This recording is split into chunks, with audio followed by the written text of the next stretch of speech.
माननीय परम श्रद्धेय प्रोफेसर हरिंदर कुमार चौधरी, माननीय कुलपति चौधरी श्रवण कुमार, हिमाचल प्रदेश कृषि विश्वविद्यालय महोदय, जिला कुल्लू के समस्त किसान वर्ग की तरफ से, कृषि विज्ञान केंद्र बजौरा की तरफ से, पहाड़ी कृषि अनुसंधान एवं प्रसार केंद्र बजौरा की तरफ से मैं अपनी तरफ से आपका हार्दिक स्वागत और अभिनंदन करता हूँ। यही नहीं बल्कि प्रदेश के किसानों को भी जिससे बहुत लाभ हुआ है।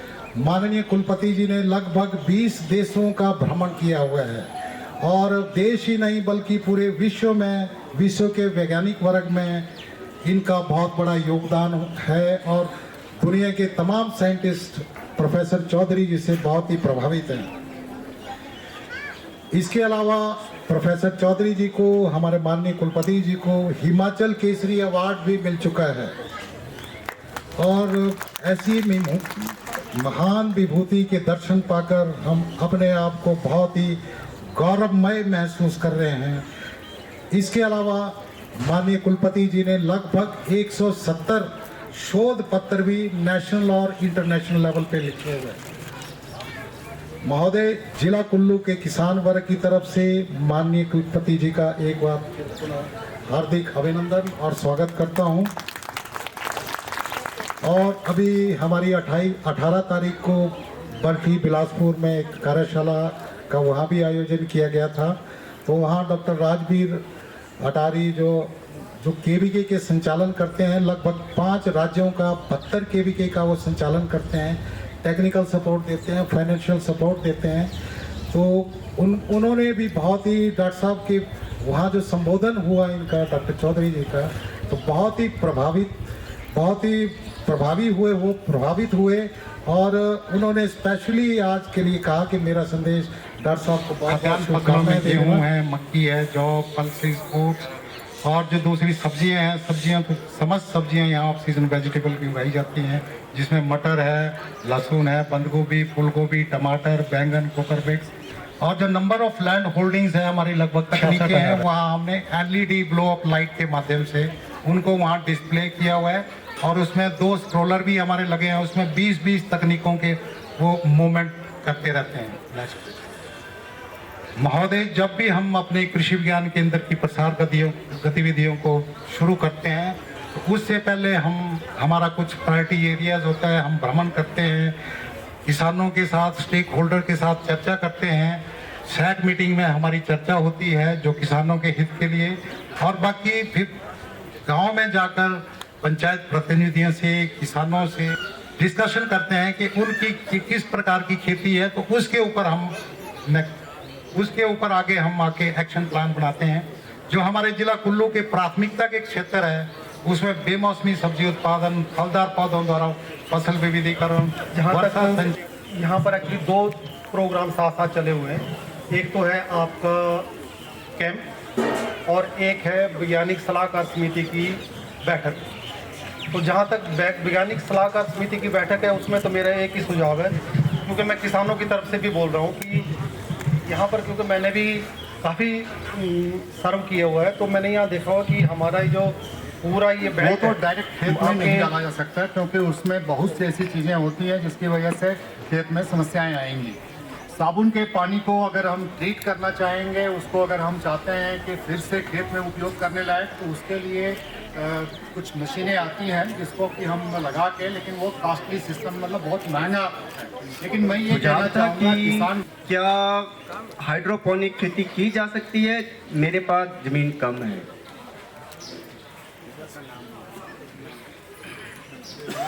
आप अपना नाम बताएं जरा और गांव का नाम। ओम प्रकाश, गांव माहौल छराड़ा। ओम प्रकाश जी, और कोई सवाल है कि यही है? एक और भी है अच्छा, सर। वो भी बोल दीजिए आप।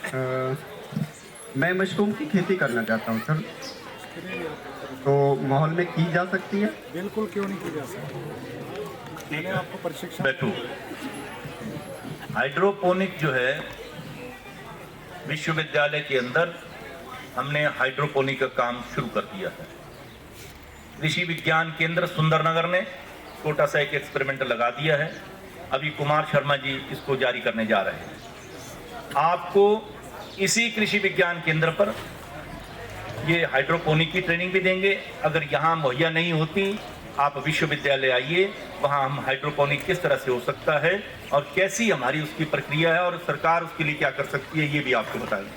दूसरा, जो मशरूम है, मशरूम का आप अभी शुरुआत कर रहे हैं मशरूम के, तो आपके यहाँ कई लोग हैं, मेरे पास कई उदाहरण हैं, आप उनसे भी सीख सकते हैं। सरकार आपको 10 कदम आकर के आपकी हेल्प करेगी, लेकिन आप शुरुआत तो करें।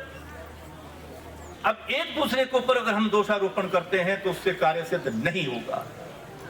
मैं चाहूंगा कि जिस पंचायत में इस वक्त मैं बैठा हूं, मैं आया ही इसलिए, मैंने कहा गांव में ही चर्चा होगी, चार दीवारी में नहीं करेंगे। सबके कान खुलने चाहिए, सबको पता लगना चाहिए कहाँ कृषि विश्वविद्यालय है, क्या कर रहे हैं ये कृषि विश्वविद्यालय हमारे लिए, क्या शक्ति है इस कृषि विश्वविद्यालय की, ये सारे जन जन को जगा सकता है। अलग हमने जगा दी है, देखते जाइए आगे आगे हम किस तरह से आपके जन जन तक और एक एक गांव में हम पहुंचेंगे। आज हमने माहौल में अलग जगाई है, ऐसे आने वाले वक्त में हम गांव गांव में अलग जगाएंगे। तो कोई बात नहीं, आपका दर्द मैं जान गया, मेरा भी ये दर्द है, इस दर्द की दवा हमारे पास है। जब मुझे दर्द हुआ मैं उठा, आपको दर्द हुआ आप उठिए, आप इसको लीड करिए, आप लीडर बनिए, आप आगे बढ़िए, हम आपका साथ दें। बात के उद्यान विभाग के समस्त साथीगण, किसान भाइयों, वस्तुतः 8 माताएं हैं, दुर्गा माता, लक्ष्मी माता, वर्षा माता, गौ माता, निज माता, परा और अपरा प्रकृति। और ओरी मोरी गैया मंगल करनी, तेरी झलक सदा शुभ करनी। और भारत में बहुत विविधता है, तो मछली के लिए भी हमारे प्रदेश में बहुत विविधता है। अगर अपर जोन की बात करें, ऊपरी भाग की बात करें, तो वहाँ पे ट्राउट पालन किया जाता है। इसके अलावा ट्राउट मछली, अभी एक ग्रुप है जिन्होंने बहुत अच्छे अच्छे प्रोडक्ट्स बनाए थे, तो उन्होंने हमें डायरेक्शंस दे दी है कि इस ग्रुप को आप अपने साथ अटैच कीजिए। तो उसके लिए हमारे पास 2 स्कीमें हैं। एक स्टार्टअप की स्कीम है, आप उसके साथ हमारे साथ जुड़ सकते हैं, या फिर आप MSME की स्कीम। पहले तो मेरा नमस्कार। मैं बहुत खुश हूँ कि आज मुझे भी आपके साथ कुछ बातें, कुछ वार्तालाप करने को मिल रहा है। इस पूर्ण राज्यत्व स्वर्ण जयंती वैज्ञानिक कृषक गोष्ठी,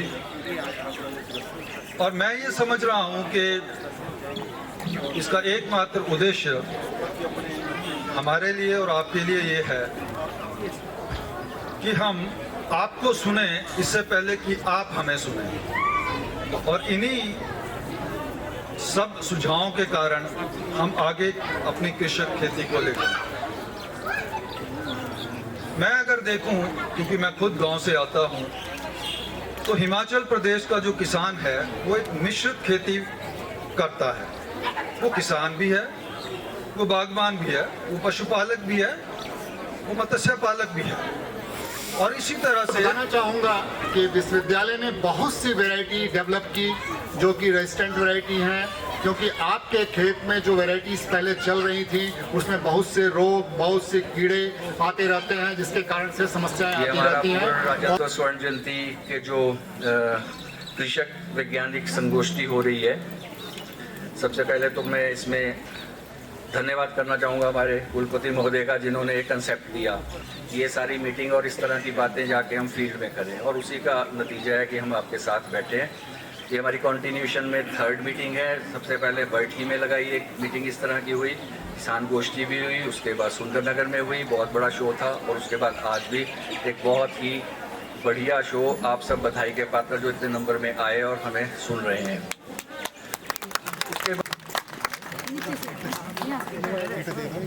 गदौरी से ये गरसा के है sir, integrated farming system.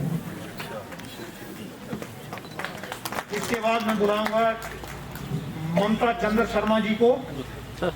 Doctor Mandeep Sharma, dean college of veterinary sciences, doctor DK Batsa, director of research, doctor Madhumeet, director of extension education, doctor Suresh Gautam, हमारे मित्र doctor BS Thakur, associate director regional horticulture research station Bajaura,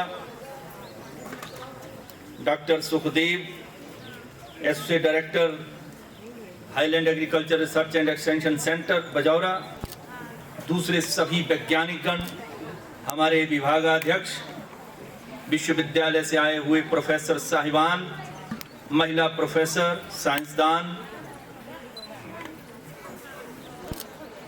अलग अलग विभागों से आए सभी अफसरान, ये सबका नाम लेना जरा थोड़ा मुश्किल है, आप मुझे माफ़ करें। मैं आपका तहे दिल से स्वागत करता हूं कि आपने सबने इसमें सहयोग दिया। अक्सर विभागों से लोग जो है जुड़ते नहीं, मगर आपने यहाँ आकर के ये हमारे साथ दिया, इसके लिए हम आपके बहुत धन्यवादी हैं। और हमारे मित्र जिन्होंने गाय पर कविता बोली, इनका मैं बहुत धन्यवादी हूँ। बहुत ही उम्दा इन्होंने गाय को एक माता के रूप में यहाँ प्रदर्शित किया, इनका बहुत बहुत धन्यवाद। हमारे दूरदर्शी प्रोफेसर साहिबान जो उस कड़ी में बैठे हैं, जिन्होंने विश्वविद्यालय को पहले सींचा और टेढ़ी नज़र से हमें देख रहे हैं कि ये गलती करें और हम इनको पकड़ें। हमारे श्री यशपाल डडवाल जी, उपाध्यक्ष पंचायत समिति कुल्लू, श्री राजेश ठाकुर जी, सदस्य पंचायत समिति मंच पर विराजमान हैं। विभिन्न बोर्डों के वार्ड सदस्य, शक्ति महिला ग्राम संगठन के सदस्य, जागृति एनजीओ के सदस्य और उनकी चेयरपर्सन ममता जी, वैज्ञानिक सलाहकार समिति किसान सदस्य श्री कृष्ण सेन जी, श्रीमती पैनू देवी जी, श्रीमती शकुंतला देवी जी, श्री सुनील कुमार जी और सर्वोपरि doctor Kumar Chand Sharma, programme coordinator कृषि विज्ञान केंद्र बजौरा। हमारी बहनें, हमारे भाई, बुजुर्ग जो यहाँ आज हमारे बीच में हमारा साथ देने के लिए आए हैं, मैं सबका तहे दिल से विश्वविद्यालय की ओर से आप सबका स्वागत करता हूँ। परम श्रद्धेय महाराज व्यास मुनि जी के आशीर्वाद से बह रही ये पवित्र धारा, व्यास के रूप में बह रही ये नदी, जिस धारा के इर्द गिर्द ये कुल्लू जिला स्थापित है, इसको मैं नतमस्तक करते हुए यहाँ विभिन्न देवी देवताओं के मंदिरों में नतमस्तक होते हुए मैं आगे बढ़ता हूँ और आपका आशीर्वाद लेने जा रहा हूँ। आज जब हम हिमाचल पूर्ण राजत्व के 50 वर्ष एक स्वर्ण जयंती के रूप में मना रहे हैं, हर व्यक्ति ये राह देख रहा है कि तब क्या था और आज क्या है, तब हिमाचल क्या था और आज हिमाचल क्या है, इसका हम अवलोकन करने जा रहे हैं। हमने क्या खोया, हमने क्या पाया, आपके सामने है। पहाड़ों के अंदर अगर आपने तब और अब देखना है तो सबसे पहले आप वातावरण को देखिए। बर्फ की वो प्यारी सी चादर जो आज भी, इन दिनों में भी, आज से 50 वर्ष पूर्व यहाँ दिखती थी, वो आज खोई हुई है, वो सोई हुई है। मैं जब 9वीं कक्षा का छात्र था तो अपनी माता के साथ मनाली तक आया था। उस वक्त बहुत ही तंग रोड हुआ करता था और ये स्वरूप बिल्कुल भिन्न था। आज जो मैं देख रहा हूँ, वातावरण में रात दिन का अंतर है। हमारा आवाम किसान की ओर देख रहा है। कारण आपने कोविड काल में देखा कि सभी सेक्टर में गिरावट हुई, लेकिन कृषि ही एक ऐसा सेक्टर रहा जिसमें ग्रोथ हुई, जो ऊपर चढ़ा। लोगों को खाने को भोजन की व्यवस्था शहरों के अंदर मुश्किलात आ गई थी, लेकिन गांवों के अंदर ऐसी कोई बात नहीं थी। गांव में सभी खुशहाल थे। कोविड हमारा कुछ ना बिगाड़ सका। चंद घटनाओं हुई, लेकिन हमारा उस तरह से हाल खराब नहीं हुआ जिस तरह से शहरों में हुआ। इसका कारण क्या है? इसका कारण हमारा वो मेहनत का किसान, और जिस तरह से आपने खेतों में मेहनत करके कार्य करके एक आइसोलेशन का जो हमें फंडा दिया गया वो पहले ही विद्यमान था। हिमाचल प्रदेश जैसे राज्य में कोई ऐसी मुश्किलात नहीं आई। किसान सर्वोपरि है। किसान को हम कहते कि पहले हम बोलते थे कि देवता उस मंदिर में है, देवता वहाँ उस पहाड़ी पर है। आज हम कहते कि देवता हमारे सामने बैठे, ये देवियाँ हमारे सामने बैठी हैं, जो अपनी मेहनत से अपने पसीने से खेतों के अंदर हमारा जीविकोपार्जन कर रही है, हमें भोजन पहुंचा रही है। ये ताकत हमें किसने पैदा की? किसान ने पैदा की, कृषक ने पैदा की। इसलिए कृषक सर्वोपरि है। तो अवाम इस कृषक की ओर देख रहा है। कोविड काल से छूट करके जब उससे जान छूटी, आज कृषक सबको प्यारा लग रहा है, क्योंकि यही है वो जो आपको फ्रेश वेजिटेबल देता था, जो ताज़ा तरोताज़ा आपको सब्जियां खिलाता रहा। कोविड काल में जब सब लोग अंदर छुपे थे, वो अपनी सब्जियां आपके आंगन द्वार में पहुंचाता रहा। और वैज्ञानिक वो देख रहे हैं अनुसंधान की तरफ कि क्या मुश्किलातें हमें आई, क्या हमारी गलतियां हुई, क्या मुश्किलातें आगे आ सकती हैं। उसके लिए हम वैज्ञानिक क्या कर सकते हैं, किस शक्ति का प्रयोग कर सकते हैं। हम किसानों से पूछने आए हैं, हम किसानों के खेत में आए हैं, आपकी पंचायत में आए हैं। और कृषि विज्ञान केंद्र जो कि भारत सरकार के ऐसे उपक्रम हैं जिन्होंने तहलका मचा रखा है पूरे देश में। ये माननीय प्रधानमंत्री जी का एक ऐसा सपना है, एक ऐसा आयाम है जो जन जन को कृषि के साथ जोड़ता है। ये कृषि विज्ञान केंद्र क्या कर रहे? ये कृषि विज्ञान केंद्र जोड़ रहे इस कृषि को उद्योग के साथ, कि हम उद्योग के साथ कैसे कृषि को जोड़ करके इस कृषि को भी उद्योग बना सकते हैं। अगर मैं कुल्लू की बात कहूं तो कुल्लू मनाली जो है वो एक ब्रांड नेम है। ये कुल्लू मनाली यहां तक नहीं है, ये पूरे विश्व में है, पूरे संसार में है। पूरे संसार में कुल्लू मनाली को लोग जानते हैं, मगर हिमाचल प्रदेश और इंडिया को नहीं जानते। वो कुल्लू और मनाली को जानते हैं। मैं कितने ही देशों में गया, अगर मैं वहां कहूं कि मैं इंडिया से आया या हिमाचल से आया, तो वो थोड़ा सा ध्यान देने की जरूरत उनको पड़ती है। इंडिया तो समझते हैं, लेकिन हिमाचल प्रदेश आसानी से नहीं समझते, मगर मनाली फटाक से समझते हैं, कुल्लू एकदम समझते हैं। कारण क्या है? वो आपकी अट्रैक्शन है, आपका प्रेम है, आपकी ताकत है, इस धरती की ताकत है जो उनको लेकर आती है। आपने देखा टूरिस्ट जो है उससे भरा पड़ा है ये कुल्लू मनाली की सड़कें, ये पूरा शहर, ये पूरे गांव और ये सारा क्षेत्र। अब जब ऐसी व्यवस्था है तो मैं समझता हूं कि कुल्लू मनाली जो है वो दूसरे हमारे जिलों से भिन्न है। वो कैसे? आप देखिए, मैं अभी बिलासपुर में एक ऐसी मीटिंग करके आया, अभी सुंदरनगर में परसों एक मीटिंग करके आया।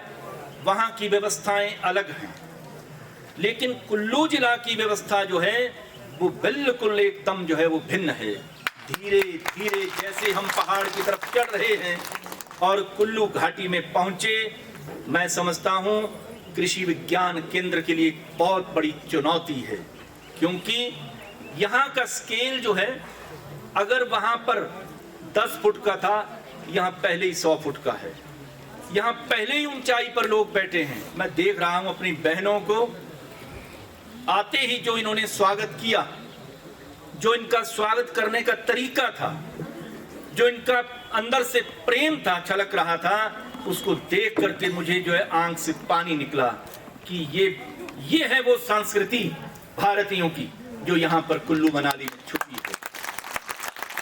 अपनी इन पहलों को देख करके मुझे ये जागृति और शक्ति महिला ग्राम संगठन, दूसरे सेल्फ हेल्प ग्रुप्स, इनको देख करके ऐसा एक मुझे खुशी हो रही है कि भारत जाग चुका है, इसकी में जागृति आ चुकी है।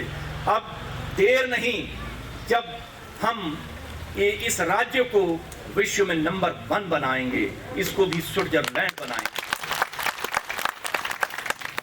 डॉक्टर कुमार चंद शर्मा जी, आप ज़्यादा खुश ना हो, क्योंकि आपके लिए चुनौतियां बढ़ गई हैं। वो पहले ही 100 नंबर ले चुके हैं, अब इससे आगे आप और क्या करेंगे? तो ये चुनौतियों को स्वीकार करना अब आपका काम होगा। कुछ चुनौतियां जो मैंने कुल्लू और मनाली और इस सारे क्षेत्र के लिए मैं जानता हूं, मैं आपसे साझा करूंगा। मेरे दूरदर्शी साथी जो सामने कुर्सियों पर बैठे हैं वो मुझसे सहमत होंगे कि जब भी हम इन चुनौतियों की बात करते हैं तो सबसे पहले चुनौती आती है हमारी जैविक संपदा पर। हमारी जैविक संपदा जिसे हमें कभी भूलना नहीं। हमारे बुरला गांव से जो ये लहसुन निकला, ये पूरे प्रदेश में छा गया। इस लहसुन को कभी भूलना नहीं। हाँ, एक बात जरूर है जो डॉक्टर जम्बाल साहब ने कहा कि साहब इसका जो एक साइकिल है उसको तोड़ना है, वो एक अलग बात है, वो एक व्यवस्था है, लेकिन लहसुन को भूलना नहीं, ये आपकी धरोहर है। हमारे लाल धान, जो खखनाड़ नगर में जो लाल धान है उसको भूलना नहीं। हमारे आनी और बंजार में भी ये लाल धान लगता है। इस लाल धान की कीमत अत्यधिक होने वाली है। ऐसे ऐसे लोग हैं जो लाल धान को लगा करके 250-250, 300 रुपए किलो चंडीगढ़ में बेच रहे हैं। आने वाला समय ऐसी फसलों का है। अब वो जमाना गया जब आप गेहूं और मक्का लगाकर अपना जीवन चलाते थे। अब विविधीकरण की ओर बढ़िए। आप बढ़ रहे हैं, आप कर रहे हैं, सिर्फ थोड़ी सी शक्ति लगाने की जरूरत है, थोड़ा सा ख्याल रखने की जरूरत है। आपने देखा होगा कि नगर ब्लॉक में जापानी चावल लगता है, जिसको स्टिकी राइस भी कहते हैं। मैं जापान में रहा और वहां पर स्टिकी राइस खाता रहा, मुझे तो अच्छा नहीं लगा, लेकिन यहाँ इस क्षेत्र में ये जापानी चावल होता है और हमारी कुछ पुरानी वैरायटियां यहाँ पर हैं। इसका मतलब जापानी चावल यहाँ लगाने की क्षमता है। हमारा कुछ क्षेत्र ऐसा है वो जापान जैसे देश से मिलता जुलता है, वातावरण ऐसा है। हमारे कुल्लू के माँ एक कुल्लू 4 वैरायटी हुआ करती थी किसी जमाने में, और कुल्लू का वो माँ जो था वो इतना स्वादिष्ट था कि हम उसका स्वाद जो है भूल चुके।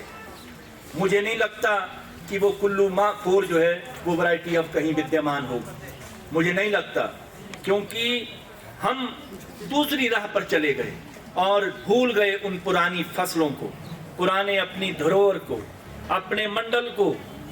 मंडल जो जिसको आप रागी भी कहते हैं, कोदरा भी कहते हैं, और कंगनी को, इसको भूलना नहीं।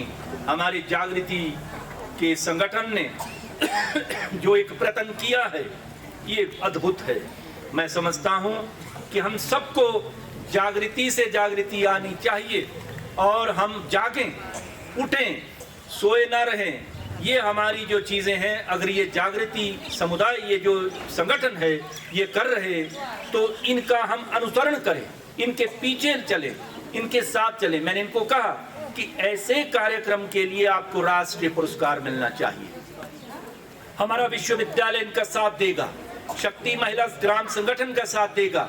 आप आइए, आगे बढ़िए।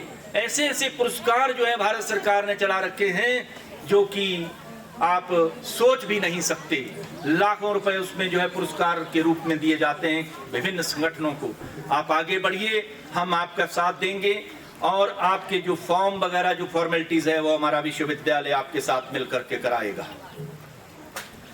हमारा ओगला काठू जिसको कहते हैं, बरेसे की रोटी भूल गए।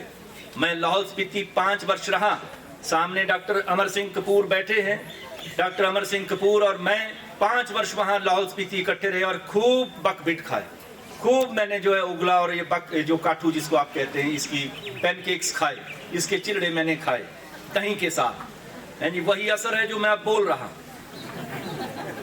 बिट्ठू और चौलाई, ये जिसके लड्डू बनते हैं, हम अपने बच्चों को आज अगर बिट्ठू के लड्डू देंगे वो नहीं खाएंगे।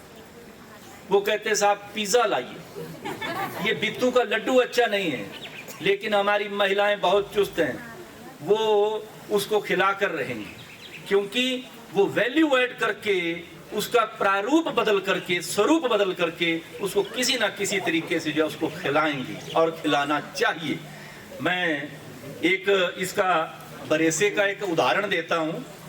रशिया में बरेसा बहुत खाया जाता है, ये काठू बहुत खाया जाता है। इसका वहाँ पर बच्चों को सेवन बहुत कराया जाता है। जैसे हमारे यहाँ दलिया खाते हैं या सेरेलैक खाते हैं, वहाँ पर ये सेरेलैक जो है वो किसका बनता है? इसका काठू का। अब उन्होंने कहा कि महिलाओं को, गांव को कैसे प्रेरित किया जाए। उन्होंने एक स्लोगन बनाया, इसका नाम वहाँ पर काशा है, KASHA, काशा। तो उन्होंने कहा kasha is on spoon, baby will walk soon. ये एक स्लोगन बना दिया कि जैसे ही काशा जो है चम्मच में डालते उसके मुंह में डालेंगे, बेबी चलना शुरू कर देगा।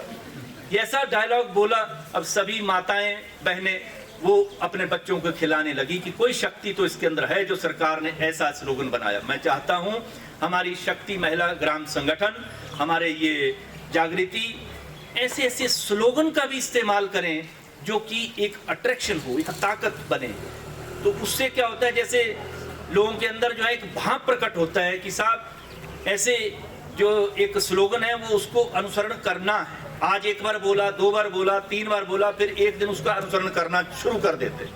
तो जैसे हमारे कृषि विश्वविद्यालय में मैं जैसे ही पहुंचा तो मैंने एक स्लोगन लिखा है आपके सामने, देखो। कृषि विश्वविद्यालय का यही प्रयास, प्रत्येक कृषक का हो सही विकास। वो सही विकास करने हम यहाँ आए। अनुसंधान हम बहुत कर चुके हैं। अब जो मेरी बहनें यहाँ पर बैठी हैं, भाई बैठे हैं, कितने ही होंगे जो कृषि विश्वविद्यालय में पालमपुर में कभी नहीं गए। कितने ही होंगे जिन्हें आज ही मालूम पड़ा कि कृषि विश्वविद्यालय भी है हिमाचल प्रदेश में। कई लोग ऐसे बीच में जरूर होंगे। मैं पूछता रहता हूँ गांव-गांव में जाकर के कि मालूम है कि कृषि विश्वविद्यालय भी है यहाँ, और वो आपके लिए क्या कर सकता है? साहब ये आपकी एक शक्ति है, आपके लिए एक माता की तरह काम कर सकता है। आप आगे तो बढ़िए, आप हमारा साथ तो दीजिए। यहाँ की येलो चिल्ली, जो पीली जो मिर्च होती थी, मैंने आउट में देखी है बिकती, वो मिर्च लोग भूल गए। भूलना नहीं उसको, अखरोट को नहीं भूलना, अखरोट की दातुन को नहीं भूलना। ये हमारी धरोहर है, हमारा हस्तशिल्प, शिल्पकार, हस्तशिल्पकार। आप देखिए आपका यहाँ का बुट्टी का शॉल जो बिकता है, यहाँ जो कैप्स आप दे रहे हैं, ये इंटरनेशनल है, अंतर्राष्ट्रीय है, पूरा विश्व इसको जानता है। मैं 2003 में यहाँ से इंग्लैंड गया कॉमनवेल्थ फेलोशिप पर, और वहाँ जो वाइस चांसलर थे उस विश्वविद्यालय के, यूनिवर्सिटी ऑफ लेस्टर के, उनके लिए यहाँ से कुल्लू से एक कैप लेकर गया। ऐसी कई कैप मैं लेकर जाता हूँ जब विदेश जाता हूँ। तो वो अंग्रेज जो है, उन्होंने मुझे मीटिंग के लिए बुलाया, तो कैप उनको मैंने पहनाई। वो बिल्कुल ऐसे लगे जैसे कुल्लू से ही रहने वाले हैं। तो वो इतने खुश हुए, पूरा दिन वो कैप ही नहीं खोली उन्होंने।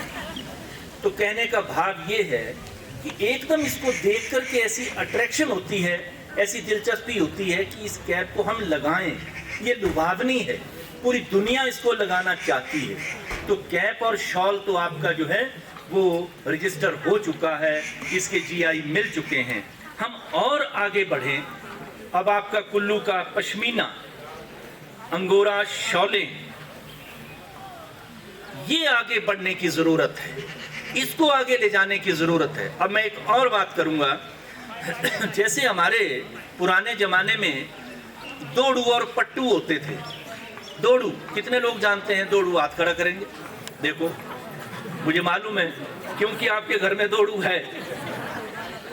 अब ये दोड़ू और पट्टू जो है, ये एक ऐसा ताना बाना बुनकर के ऐसी शक्ति महिलाओं ने, हमारी माताओं बहनों ने पैदा की, ऐसा एक ताकत पैदा की, एक ऐसा हस्तशिल्प है आप, कमाल कर दिया आपने कि इसको पहनकर, इसको ओढ़कर, इसका कोट बनाकर, इसका कपड़ा बनाकर के जब हम ग्लेशियर में भी बैठे, बर्फ के अंदर भी बैठे, वो पानी अंदर नहीं घुसता।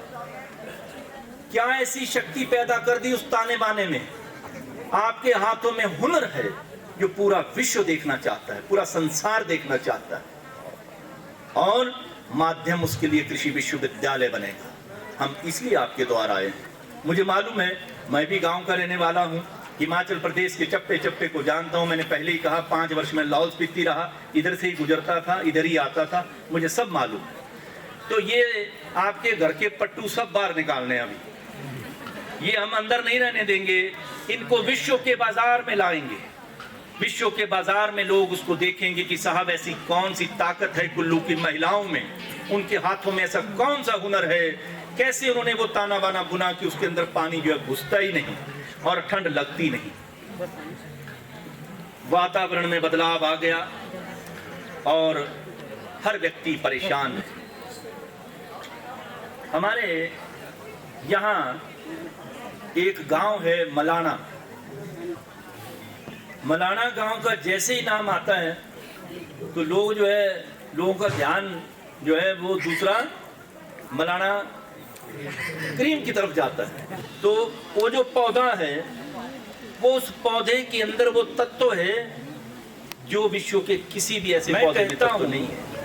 कि क्यों ना इस ताकत को हम एक औषधीय ताकत बनाएं, एक मेडिसिन बनाएं, एक अपनी शक्ति बनाएं। हमने उससे ही में औषधि बनाई जाए। उसको औषधि बनाना है तो पहले उसको जानना होगा कि उसके अंदर क्या छुपा है, कौन सा ऐसा तत्व है, कितनी ताकत है उसके अंदर हो रही है। हमने एक प्रोजेक्ट सबमिट किया है, हमें कई क्षेत्रों से ऐसी आवाज आ रही है कि साहब आगे बढ़िए ताकि हम इसको कार्यक्रम को शुरू करें। तो ये सिर्फ औषधीय पौधे के रूप में जो है चंद लोग इसमें काम करेंगे। जब पता लगेगा तो इससे दवाइयां बनानी शुरू होंगी और विश्व बाजार में हम पहुंचेंगे। पर्यावरण के बदलाव से, जैसे मैं चर्चा कर रहा था सुबह हमारे हॉर्टिकल्चर के associate director doctor Thakur ji से, कि क्या बदलाव यहाँ पर आया। सेब जो था वो धीरे धीरे पहाड़ों की ओर चला गया। यहाँ जापानी फल और अनार ने जगह घेर ली, लेकिन साइंसदानों ने लो चिलिंग वैरायटी निकाल करके आपके सेब को सुरक्षित किया, कर रहे हैं। अब धीरे धीरे सेब भी अपना जगह जो है फिर से बनाएगा। और जहाँ तक अनार की बात है, अनार जैसे डॉक्टर एच.एल. ठाकुर जी ने कहा कि अनार जो है वो उसमें एक बैक्टीरियल बिल्ट का एक प्रॉब्लम आ रहा है और उससे गिरावट आ रही है। हालांकि अनार हमारी इकोनॉमी को, अर्थव्यवस्था को सुदृढ़ कर रहा है, कर सकता है, मगर उसमें जो बैक्टीरियल बिल्ट है वो डॉक्टर कुमार आपके लिए चैलेंज है, वो हमारे विश्वविद्यालय के लिए चैलेंज है। हम इसके लिए कोशिश करेंगे, पूरी मेहनत करेंगे कि आपको अनार की बैक्टीरियल बिल्ट रेजिस्टेंट वैरायटीज यहाँ पर मिले हमारे कृषि विज्ञान केंद्र के माध्यम से, और हमारी इकोनॉमी जो है नीचे ना गिरे। यूरोपीय सब्जियों में जैसे आप एक्सोटिक जो वेजिटेबल है उसमें आप लेट्यूस लगा रहे, गोभियां लगा रहे, ब्रोकली लगा रहे, लेकिन आप दूसरे क्षेत्रों से भिन्न कैसे, अलग कैसे? मैं समझता हूं ये जो आपकी फरवरी और मार्च की जो ट्रांसप्लांटेशन है ये बहुत महत्वपूर्ण है, क्योंकि उस वक्त गोभी जो है आपकी जून महीने में आती है। जून महीने में जब गोभी आती है उस वक्त मार्केट में गोभी नहीं होती, उसमें आपको सबसे ज्यादा रेट मिलता रहा है। ये आपकी एक शक्ति है, ये आप पहले ही कर रहे हैं, इसको हमें बचाना है, इसको आगे और बढ़ाना है। एग्रीकल्चर को हम उद्योग कैसे बनाएं, ये कुल्लू से सीखें, कुल्लू घाटी से सीखें कि एग्रीकल्चर को हम उद्योग कैसे बना सकते हैं, क्योंकि यहाँ पर ऐसे ऐसे किसान हैं मैंने डेटा लिया है, एक वीर सिंह जी हैं, आज पता नहीं आए हैं कि नहीं आए हैं, आ नहीं सके, वो भाट कराल से हैं जी, और वो भी ट्रेनर हैं, जैसे इनका नाम लिया था एतराम जी का, ऐसे वो भी एक ट्रेनर हैं। दी देव नारायण कोऑपरेटिव सोसाइटी है और वो शहद प्रोसेसिंग यूनिट उन्होंने लगाया हमारे कृषि विज्ञान केंद्र के साथ मिलकर के। उन्होंने सीखा कि किस तरह से मैं आगे बढ़ सकता हूं, और मुझे बताया गया कि वो क्विंटलों के हिसाब से जो है शहद में एक शक्ति बने हुए हैं, उसकी प्रोसेसिंग करते हैं। इस घाटी का जो शहद है वो भी अमृत है। क्यों? यहाँ का जो पौधे हैं, औषधीय पौधे हैं, और यहाँ का फ्लोरा है, उससे जो नेक्टर लेकर के मधुमक्खी जाती है वो दवाई के रूप में जो है काम करती है। ये शहद विश्व मार्केट तक जा सकता है और बहुत बड़ी ताकत बन सकता है। हमारे ठाकुर दास जी जो बंजार से हैं, प्राकृतिक खेती के माहिर हैं, इन्होंने एक एग्जाम्पल पैदा किया है। मैं इनसे 2-3 बार मिल चुका हूँ। बीना भारती जी जो कि मिश्रित खेती इंटीग्रेटेड फार्मिंग सिस्टम में इन्होंने एक मॉडल तैयार किया है, और नरेंद्र शर्मा जो कि दयार से हैं, 27 साल उम्र इनकी, मेरे ख्याल आज आए नहीं आए हैं, इनको इनाम मिला। तो नरेंद्र शर्मा जी हैं यहाँ? हाँ, नरेंद्र शर्मा जी, आप पालमपुर भी आए थे, आपने वहाँ भाषण दिया था, मुझे याद आ गया। तो इनके पास 250 बॉक्स हैं मधुमक्खी के, 250। तो एक तरह से ये ट्रेनर ही हुए, दूसरे आदमी को ये ट्रेनिंग दे सकते हैं। अब ऐसे ऐसे शख्स आपके पास बैठे हैं, और हेतराम जी जिनको माननीय मोदी जी से गुजरात में उत्कृष्ट कृषक पुरस्कार मिल चुका है, इनोवेटर फार्मर अवार्ड हमारे विश्वविद्यालय से मिल चुका है, ये कलेली बजौरा से हैं। तो ऐसे किसानों को आप देखिए जो आपके पास पहले ही उदाहरण है। अभी हाइड्रोपोनिक की हमने अभी बात ही की थी, जब मैं पत्रकारों से मिलने उधर गया तो मुझे डॉक्टर जम्बाल जी ने बताया कि हमारे यहाँ तो ऑलरेडी यहाँ कुल्लू में जो है कश्यप जी जो है इस काम को कर रहे हैं। और मैं जब लाहौल स्पीति होता था, एक सेठ जी वहाँ पर हैं उदयपुर में, वो भी मैंने पता लगा कि यहाँ रह रहे हैं, मैं जाते जाते उनसे मिलूंगा। तो उन्होंने भी ये हाइड्रोपोनिक का काम शुरू किया है, और बेसिकली वो एक इंजीनियर है, तो मैं जाते जाते उसको देखूंगा। तो जिन्होंने ये सवाल पूछा था कि हाइड्रोपोनिक क्या हम कर सकते हैं, आपके पड़ोस में जो है वो मास्टर बैठे हैं, आप उनके पास जाइए। अगर वो आपकी जो आपका सवाल है उसका जवाब नहीं दे सकते, आपको ट्रेनिंग नहीं दे सकते, आप पालमपुर हमारे पास आइए, हम आपको ट्रेन करेंगे। जागृति और दूसरे इनके बारे में मैं बोल चुका। ये महिलाओं की ताकत, ये महिलाओं की घर में, घर के अंदर और घर से बाहर, खेत में एक ऐसी ताकत बनने जा रही है कि आने वाला भविष्य बहुत उज्जवल है। हमने मशरूम की जहां बात की कि मशरूम की ट्रेनिंग, अब मशरूम की ट्रेनिंग की बात ऐसी है कि जहां तक बटन मशरूम है अब उसका जमाना गया। अब यहाँ जापानी मशरूम जो है, शिटाके मशरूम जिसको कहते हैं, उसका हमने इंतज़ाम कर दिया है। आने वाले चंद दिनों में हम पूरे हिमाचल के प्रगतिशील और दूसरे किसानों को ये ट्रेनिंग देंगे, जिसका रेट जो है 550 रुपये किलो मार्केट में है, मिनिमम 550 रुपये किलो है।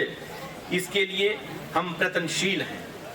फिशरी की बात की तो हमारे साइंसदान ने यहाँ लेक्चर भी दिया कि कोल्ड एरिया की जो फिश है, इसका बहुत महत्व है विश्व में, बहुत ज़्यादा। और आप उसको अपने छोटे छोटे जो है पॉन्ड्स बना करके उनमें जो है रख सकते हैं। हम कल रात को ये चर्चा कर रहे थे कि उस पानी को ठंडा कैसे कर सकते हैं, सर्कुलेट कैसे कर सकते हैं। उस पानी को सर्कुलेट हम ऐसे करेंगे जैसे एक कुल्फी वाला करता है। जैसे बाजार के अंदर कुल्फी वाले का एक बक्सा होता है, वैसे हम भी ठंडा करेंगे। उसके कौन सा ऐसा काम है जो नहीं हो सकता। अगर आप गोभी और दूसरी फसलें जो है वो प्रोटेक्टेड कल्टीवेशन आप पॉली हाउस के अंदर लगा सकते हैं, तो मछली पालन क्यों नहीं हो सकता? मछली पालन भी हो सकता है। जब किसी के पास जमीन ना हो और वो छत पर जो है नर्सरी उगा करके पैसे कमा सकता है, तो मछली पालन कौन सी बड़ी बात है, ये भी हो सकता है। इसका मॉडल हम बहुत जल्द तैयार करेंगे और मैं चाहूँगा कि कुल्लू घाटी में मत्स्य पालन खासकर ट्राउट का जो है वो मत्स्य पालन घर घर में हो, हर एक व्यक्ति के पास हो, चाहे थोड़े स्केल पर ही हो, लेकिन वो होना बहुत ज़रूरी है। नहीं तो हम अपनी साइजोथोरेसिक स्नो ट्राउट जो है, जो चिनाब की नदी में पाई जाती है, वो खो देंगे, वो ख़त्म हो जाएगी। उस धरोहर को हमें बचाना है। मैं चाहता हूं कि घर घर में वो साइजोथोरेसिक जो स्नो ट्राउट है वो वहां पर पले। अभी जहां सीड की एक बात किसी ने नहीं कही, बीज जिसको मैं हमेशा कहता रहता हूं, बीज जो है वो किसानों का प्राण है। बीज के बिना कुछ भी संभव नहीं। हमने एक स्मार्ट सीड विलेज कंसेप्ट जो है उसको अपना रहे हैं, जिसमें हिमाचल सरकार, हमारे लाइन डिपार्टमेंट, डायरेक्टर एग्रीकल्चर हमारे सहयोगी बन रहे हैं और पहले ही हमारा जो है फार्मर प्रोड्यूस ऑर्गेनाइजेशन FPOs तैयार हो रहे हैं। मैं चाहता हूं कि हमारे किसान इस सीड के धर्म क्षेत्र में भी आहुति दें, बाहर से सीड वो ना लाएं जो इस हमारे विश्वविद्यालय द्वारा टेस्टेड नहीं है। यहाँ पर अपना ही उगाया हुआ सीड, पहले उत्तम सीड लें और सरकार के माध्यम से, इस डिपार्टमेंट ऑफ एग्रीकल्चर और विश्वविद्यालय के माध्यम से जब रजिस्ट्रेशन हो जाएगा, एक ऐसा चक्र बनाएंगे कि ब्लॉक वाइज जो है सबको उत्तम सीड मिलेगा, जो कि आपकी उत्तम फसलों का और प्रोडक्शन बढ़ाने का, जो डॉक्टर भल्ला जी ने कहा, वो एक उदाहरण बनेगा। और आने वाले समय में ये हमें किसी चीज़ की, किसी पर आधारित नहीं रहना पड़ेगा। हिमाचल प्रदेश सेल्फ डिपेंडेंट होगा, हमें बाहर से बीज नहीं लाना पड़ेगा और बाहर से कोई बीमारी उन सीडों के साथ यहाँ नहीं आएगी। मैं चाहता हूँ, मैं अपनी बहनों, भाइयों और अपने दूसरी जनता जनार्दन जो कहीं भी मेरी आवाज़ सुन रहे हों और घरों में बैठे हैं और इस इलेक्ट्रॉनिक माध्यम से आप सुनेंगे, कल शाम तक अखबारों से देखेंगे, मेरी हाथ जोड़कर आपसे विनती है कि आप जागृत हों, जैसे वो जागृति है आप वैसे जागृत हों। आओ हम मिलकर के इस कृषि विश्वविद्यालय के साथ ऐसे साथ दें, कदम के साथ कदम बढ़ाएं और मिलाएं, कंधे के साथ कंधा मिला करके चलें, आगे बढ़ें, ताकि ये कुल्लू पूरे राज्य में प्रथम आए, पूरे देश में प्रथम आए और विश्व में इसका नाम जैसे बना हो, इससे भी आगे आप बढ़ें, आपका पूरे विश्व में नाम हो। बहुत बहुत धन्यवाद। के अध्यक्ष हमारे कुलपति डॉक्टर प्रोफेसर हरिंदर कुमार चौधरी जी का तहे दिल से धन्यवाद करती हूँ। सर, आपका किसानों के प्रति समर्पण व उनकी चिंताओं को साक्षात रूप से महसूस करना और उनके लिए विश्वविद्यालय के लिए जो कार्यक्रम आप कदम बढ़ा रहे हैं, कार्यक्रम बना रहे हैं, वो अति सराहनीय है। कृषि विज्ञान केंद्र अपने भावी कार्यक्रमों में आपके सुझावों और निर्देशों को अवश्य शामिल करेगा। मैं धन्यवाद करना चाहती हूँ यहाँ पर मंच पर बैठे हुए हमारे विश्वविद्यालय के निदेशक अनुसंधान व निदेशक प्रसार डॉक्टर मधुमित जी व डॉक्टर मनदीप जी और डॉक्टर DK बत्स जी, और यहाँ पर आए हुए हमारे विश्वविद्यालय के अलग अलग महाविद्यालयों से पधारे अधिष्ठाता जिन्होंने यहाँ पर आकर हमारे इस समारोह में अपना योगदान दिया, उनके लिए उनको मैं कृषि विज्ञान केंद्र की तरफ से तहे दिल से धन्यवाद करना चाहती हूँ। नमस्कार जी, आज हमारे बीच श्रीमती इशरा देवी जी हैं जो ग्राम पंचायत माहौल की प्रधान भी हैं और एक काफ़ी प्रगतिशील किसान भी हैं। तो आइए जानते हैं कौन सी तकनीकों पे काम कर रही हैं। इशरा देवी जी, आप बताएं कि KVK में संपर्क में आने से पहले आप किस तरह की फसल और क्या आपका रोजाना करती हैं? पहले तो हमारे धान और कणकी बीज। अच्छा, फिर आप KVK में गए, ट्रेनिंग ली और वहाँ पर सीखा, फिर फिर हम सब्जियों का काम करते हैं। आजकल आप सब्जियां हाँ जी, लगा रहे हैं। और कौन कौन सी सब्जियां? सब्जी जैसे टमाटर है, गोभी, बंद गोभी और भिंडी वगैरह, बैंगन, सारी सब्जियाँ भी। तो इसके अलावा आप फल का भी कुछ करते फल हैं? का भी जी, अच्छा, फल नाशपाती नाशपाती लगा। हाँ जी। तो अभी आप मतलब सब्जियां जो हैं आप लोकल मार्केट में लोकल में बेच रहे हैं। हाँ जी, हाँ जी। अभी आप आने वाले समय में केवीके से और किस तरह का डायरेक्शन चाहती हैं कि और किस तरह से आप चाहती हैं कि डायरेक्शन? चाहते हैं कि गांव-गांव में जैसे छोटी-छोटी मंडियाँ बने। जी, आप चाह रही हैं कि जगह जगह पे आपको हाट मंडी हाँ बने, जी। तो उसमें आप जो है अपनी फसल जो है लोकल फसल रोज की रोज ताज़ा फसल बेच पाएँ।